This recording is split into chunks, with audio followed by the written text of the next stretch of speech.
আসসালামু আলাইকুম। আজকে আমি আপনাদের দেখাবো আপনার অ্যান্ড্রয়েড ফোনে কীভাবে ইউটিউব প্রো ব্যবহার করবেন। তো ইউটিউব প্রোতে আপনি আপনার যে মিউজিকটা আছে আপনি এটা ব্যাকগ্রাউন্ডে প্লে করতে পারবেন। তাছাড়া অ্যাড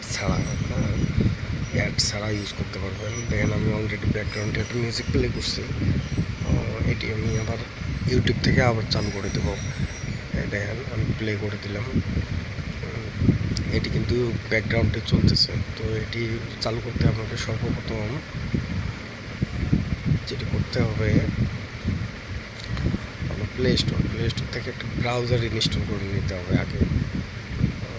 ব্রাউজারটার নাম হচ্ছে ব্রেভ ব্রাউজার। আপনি টাইপ করবেন BRAVE। তো এটি আমার অলরেডি ইনস্টল করা আছে। আমি এখান থেকে ওপেন করে নেব।